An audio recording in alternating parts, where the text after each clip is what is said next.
Welcome to crime confessions. గతంలో గ్రామాలున్న పరిస్థితి ప్రభావం లేదా భావజాల ప్రభావంతో కొంతమంది యువకులు అడవి బాట పట్టారు. ఆ విధంగా అడవిలోకి వెళ్ళిన తర్వాత బడుగు బలహీన వర్గాల ప్రజల అభివృద్ధి కోసం వాళ్ళు నిరంతరం కృషి చేశారు.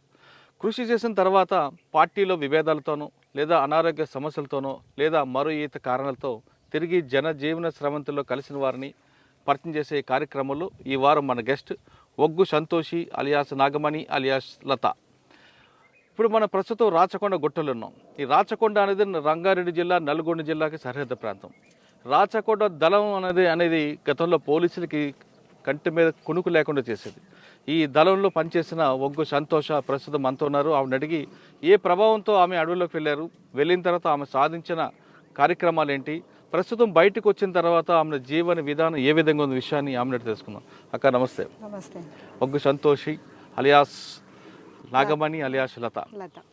ఇక్కడ రాచకొండ ప్రస్తుతం, ఒకప్పుడు రాచకొండ అంటే 2010 వరకు 2005 వరకు ఈ ప్రాంతం అంతా కూడా మావోయిస్టుకి అన్నలకి పెట్టిన కోట. ఇది ఇటువైపు నల్లమల నుంచి రావచ్చు, ఒక వెనక వైపు నుండి ఇటువైపు మెదక్ వెళ్ళొచ్చు, ఒకవైపు నల్గొండ వెళ్ళొచ్చు. అన్ని ప్రాంతాలకి ఇది గుట్టలు, మంచి హబ్. ఇది అంటే ఎవరు వచ్చినా ఇక్కడ సేఫ్గా ఉండొచ్చు అనేది ఒక పేరుండేది.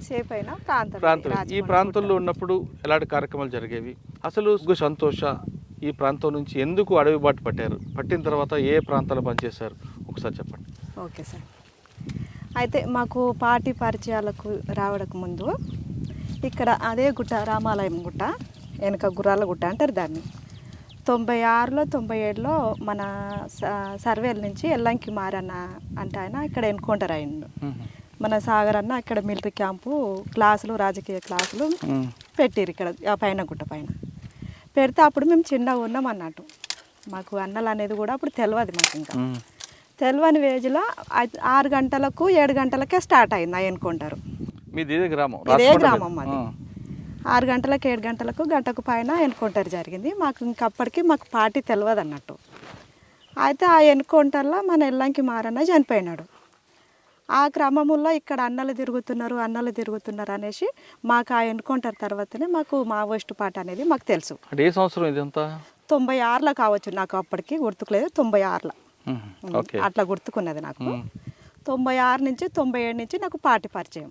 ఏం చదువుకున్నావు అప్పటికి నువ్వు? మామూలుగా మా ఊరు గుట్టలే కాబట్టి తిప్పావిడ వెళ్ళాలంటే మాకు చాలా భయం అన్నట్టు. మాకు స్కూల్ కూడా దగ్గర లేదు. 2 వరకు చదువుకున్నాం. ఆ తర్వాత వెళ్ళి మేము పార్టీలో చదువు చెప్పారు మాకు. కాదు, ఈ ఊర్లో ఉన్నప్పుడు అంటే దౌర్జన్యాలు ఎక్కువ ఉండేవా లేదా పార్టీ వచ్చిందని అలా వెళ్ళిపోయారు పార్టీలోకి? దౌర్జన్యాలు అంటూ ఈ ఊర్లో పెద్దగా ఏం లేవు. కాపులు కూడా రెడ్డిస్ కూడా మాకు ఏం లేరు. దౌర్జన్యాలు మామూలుగానే ఉండేది. అయితే ఇక్కడ అన్నలు తిరుగుతున్నారు. వీళ్ళు ఎవరి కోసం పోరాటం చేస్తున్నారు అంటే పేద ప్రజల కోసమే చేస్తున్నారు. ఈ ఉన్నత బూర్జువా వర్గాన్ని కూలదోసి మన ఎర్ర కమ్యూనిజాన్ని స్థాపించాలనే లక్ష్యంతో వీళ్ళు తిరుగుతున్నారనే ఉద్దేశం నేను అర్థం చేసుకునేట. మీకు అప్పటికి అన్న తమ్ముడు ఉన్నారు కదా, వాళ్ళు ఎవరు వద్దని చెప్పలేదా? చెప్పినారు. అయితే అమ్మ ఇంటికి చాలా వచ్చేది. సాగర్ అన్న కూడా అప్పుడు ఇక్కడ కమాండరు. ఆయన సాగర్ అన్న అంటే నారాయణపురం అలా చెల్లె వచ్చింది, ఆయన వచ్చిండు. అట్లా ఈ అన్న ఎన్కౌంటర్తో మాకు పార్టీ పరిచయాలకు వచ్చిండు అన్నట్టు. అట్లనే మా మామ కూడా సుక్కశంకరయ్య కూడా ఇక్కడ కమాండర్గా చేసిండు. సాగర్ అన్న ఉన్నప్పుడే నన్ను తీసుకొని వెళ్ళిండు. వెళ్ళినాక మీకు అప్పుడు ఉన్నాయి 14-15 సంవత్సరాలకు ఉన్నాయి. 16-17 సంవత్సరాలు ఉన్నా. ఇక సాగర్ అన్న మేము పోయిన కొద్ది కాలానికే ఆయన ఎన్కౌంటర్ అయిండు.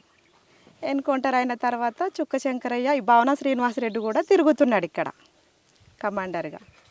తిరిగిన క్రమంలో ఇక్కడ మాకు లతక్క అని, కవితక్క అని మాకు చాలా వచ్చేది అన్నట్టు. ఇక్కడ గుట్టలకి దళం పొద్దున్న లేస్తే ఇక్కడ తిరిగేది. నెల రోజుల కన్నా ఇక్కడ టచ్ చేసుకొని పోయేది అన్నట్టు. మా ఇంటికి చాలా వచ్చేది వాళ్ళు అన్నం వండించుకోవడానికి. ఇంకా మా అమ్మ కూడా కోవ చేసేది, ఆ కోవ ముద్దలు తీసుకుపోయేది వాళ్ళు. అయితే మా అమ్మకు పార్టీ అంటే ఇష్టమే, మా నాయనకు పార్టీ అంటే ఇష్టమే. కానీ ఎవరన్నా పోని మా బిడ్డలు వెళ్ళొద్దు, మా కొడుకులు వెళ్ళొద్దు. వాళ్ళంటే మాకు ప్రేమి, పార్టీ అంటే ప్రేమి. వీళ్ళు వెళ్ళకూడదు.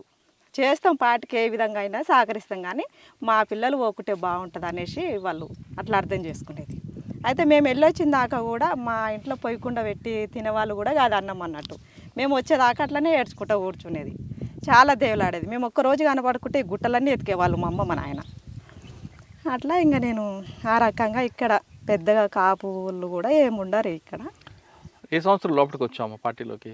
నేను 99లో ఒకసారి పోయినా. ఇక మళ్ళీ ఆ తర్వాత కొద్ది కాలం నెల రోజులు కొంచెం జ్వరం వచ్చి నుండి ఆ ఎన్కౌంటర్ సాగర్ అన్న ఎన్కౌంటర్ అయింది. సాగర్ ఎన్కౌంటర్ చూసారా? నేను చూడలేదు. ఇక అయినాక కూడా ఒక నెల రోజులు ఇంటికాడున్నా నేను. అట్లా ఇంటికాడున్నాక కూడా మళ్ళీ నన్ను తీసుకొని పోయినారు. తీసుకొని పోయినాక ఇంకా నన్ను ఏ క్షణం కూడా మా నాయన మొత్తం గుట్టలన్నీ ఎత్తిపోసేవాడు అన్నట్టు నా కోసం. ఇక్కడ ఏమని ఉంచొద్దు, అక్కడ సాగర్ తీసుకుపోవాలి, అక్కడనే కృష్ణపట్టి దళములు ఉంచాలని ఇంటికాడున్నప్పుడే పార్టీ నిర్ణయం తీసుకున్నారు అన్నట్టు. శంకరయ్య మామ అనేది ఉండే ఇక్కడ దళం కమాండర్గా. ఆమె ఇక్కడ ఉంచితే వాళ్ళ నాయన ఊకే వెతికి తీసుకొని పోతాడు. అక్కడ కృష్ణపట్టి దళానికి పంపిద్దామని నేను పోయిన 2-3 రోజులకే ఇంకా అటే తీసుకుపోయినారు. మళ్ళీ నేను ఇక్కడ కృష్ణపట్టి దళంకి వెళ్ళిన తర్వాత మీరు ఏం చేసేవారు అక్కడ? ఇక అక్కడ కొద్ది కాలము దళ సభ్యురాలుగా ఉన్నా నేను. దళ సభ్యురాలుగా ఉన్న తర్వాత అక్కడ 6 నెలలు ఉన్నా నేను. ఎక్కువ కూడా ఏం లేని కృష్ణపట్టిలో మళ్ళీ రిటర్న్ వచ్చిన. ఆ తర్వాత చెప్తాను. ఆ తర్వాత రాష్ట్ర కమిటీ మీటింగ్ పెట్టి అక్కడ నల్లమల్లగా పంపించి నన్ను ప్లాటూన్లో పంపించారు. పోవాలి నువ్వు నల్గొండ దాటేసి ప్లాటూన్లో పనిచేయాలంటే నేను ఆ కామ్రేడ్స్ కూడా ఏ మాట కూడా నేను ఎదురు జవాబు ఇవ్వకుండా పార్టీ మనం ఇల్లు దాటుతున్నప్పుడే మనం చస్తాం బతాం అనేసి అన్నీ తెలుసు. మనకు ప్రాంతాల వారిగా అనేది లేదు. పార్టీ ఎక్కడ పంపిస్తే అక్కడ బాధ్యతలు తీసుకోవాలి. మనం పార్టీకి ప్రజలకు పనిచేయాలని వెళ్ళిన వాళ్ళం. ఇంకా మన ప్రాంతాల వారిగా అన్నట్టుగా నేను అట్లా ఆలోచించలేదు. ప్లాటూన్లో నేను 2000 నుంచి 2003 దాకా ప్లాటూన్లో పనిచేసినాను. 3 సంవత్సరాలు ప్లాటూన్లో ఉన్నాము మనము. ఆ సమయంలో ప్రజల కోసం ఏం కార్యక్రమం చేసేవారు అక్కడ? ప్రజల కోసం అంటే మేము ప్రజలకి ప్లాటూను చాలా తక్కువ వెళ్ళేది. ఎందుకంటే మాకేమైనా పేల్చుడు, కాల్చుడు, కొట్టుడు, యాక్షన్ టీంలో ఇవే జరిగేది. మాకు ఆర్గనైజర్ దళాలు చూసుకునేది. వాళ్ళంటే మేము ఉండేది కానీ మమ్మల్ని ఎప్పుడో ఒకసారి మమ్మల్ని ప్రజలకు పరిచయం చేయించేది. ఎందుకంటే వీళ్ళు మిలిటరీలు చూసుకుంటారు, మిలిటరీ వాళ్ళు కదా, ప్రజలకి ఎక్కువ వెళ్ళనీయకపోయేది మమ్మల్ని. అయినా కూడా మేము చొరవ చేసి కూడా మేము వెళ్తాం ప్రజలకి అనేది కూడా మాకు కూడా తెలవాలిగా. ఎన్కౌంటర్లు అయితే అవి అయితే ఇవి అయితే మాకు జనాలు కూడా తెలవాలిగా. అట్లా అని వెళ్ళేది. ప్లాటూన్లో 2003 దాకా నేను పనిచేసిన. మీరు 3 సంవత్సరాలు ప్లాటూన్లో పనిచేశారు. చేసిన యాక్షన్ చెప్పండి. ఫస్ట్ ఏం చేశారు మీరు?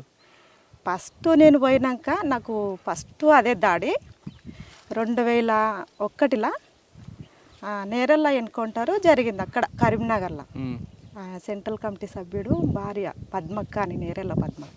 అక్కడ రాష్ట్ర కమిటీ మీటింగ్ జరుగుతుంది. సెంట్రల్ కమిటీ సభ్యులు కూడా ఉన్నారు నల్లమల్ల బూరుగుండాల.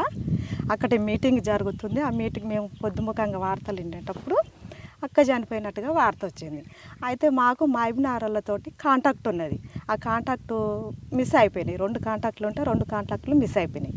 మిస్ అయిపోయినాక మీరు ముగ్గురు ఆర్వీ ఉంది లాస్ట్కు, దాంట్లో మనం కాంటాక్ట్ చేయాలి, లేకుంటే మనకు నెల రోజులు 2 నెలల దాకా మనకి కాంటాక్ట్ మిస్ అయిపోతే మనకు మళ్ళీ ఇబ్బంది అవుతుందని మాధవ్ మన ఆర్కే రామకృష్ణ ఒక 2 జెంట్స్ కామ్రేడ్స్ని నన్ను ఒక్కదాన్ని పంపించారు ఏపీటీకి పంపించినాక మాకు ఇంకా అక్కడ అన్నం కూడా లేదు. నడిచి వచ్చినందుకు మేము అక్కడక్కడ మా ప్లాటూన్లో డంపులు చేసుకుంటాం కాబట్టి అటుకులు బెల్లం అవి ఉంటే అవి తెచ్చుకొని ఒక పూటకి అట్లా తిన్నాం.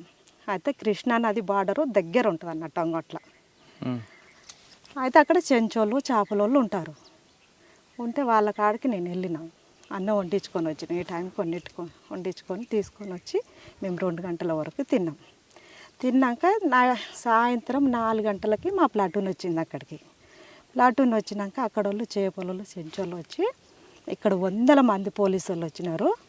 మీరు ఏ మాత్రం లైట్లు వేయకండి, మీరు ఏ మాత్రం పొగ పెట్టకండి, ఇక్కడ చాలామంది దాడికే వచ్చినట్టున్నారు అని చెప్పి ఇన్ఫర్మేషన్ వచ్చింది. మేము ఆ మీటింగ్లో ఏం చేశారు సెంట్రల్ కమిటీ రాష్ట్ర కమిటీ వాళ్ళు అంటే జూన్ నెల, అది జూన్ జూలై ఉంటుంది.